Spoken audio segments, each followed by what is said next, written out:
We are joined by a very special guest, IAFC Volunteer Fire Chief of the Year, John Morrison from Vienna, Virginia. Congratulations. Thank you very much. So tell me, what does it mean to you to be honored as 2019 Fire Chief of the Year? It is a tremendous honor, obviously. It's very humbling. I never sort of expected this when I joined the fire department when I was 16 years old, that I'd be honored in front of sort of the titans of the fire service. So for me, it's a really special award, and I'm incredibly humbled by it. How surprised were you when they called your name? I think I'm a little surprised still. It's all pretty surreal. I kind of figured out it's not a giant practical joke now, so it's incredibly surprising, and I'm sure there's, especially with tens of thousands of volunteer fire departments in this country, to be honored as Volunteer Fire Chief of the Year is really something special.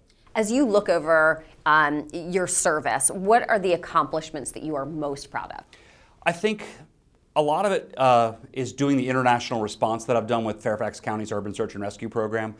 So being able to respond around the world in natural disasters to places like Haiti and Nepal and help out after their earthquakes there. So working with the Information Management Working Group of INSROG, the International Search and Rescue Advisory Group, and making sure that when natural disasters do happen, urban search and rescue teams from around the world can work together under a same information platform so we can save lives and coordination much, much faster. That's fantastic. Now, when you look back again, who are some of the people that really influenced you, whether they were inside the fire service or outside? So there's a lot, obviously, over 23 years. My wife is obviously, I think, number one.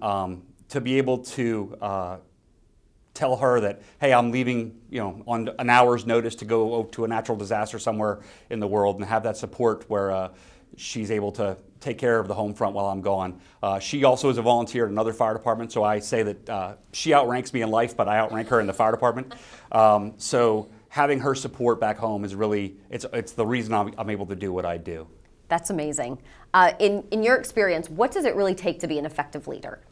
I think having a group of leaders within your organization that are empowered to make decisions, but also when I sort of have an idea, them willing to talk back and say, you know what, I think this really isn't the right way, or maybe we should consider it that way. So having that two-way conversation and people being comfortable to sort of come up with their own ideas and work together under the same vision moving forward.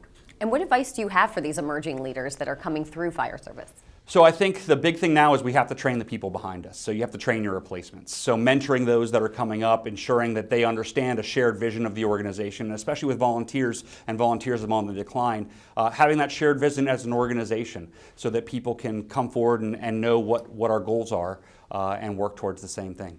Chief John Morrison, IAFC Volunteer Fire Chief of the Year, congratulations. Thank you very much.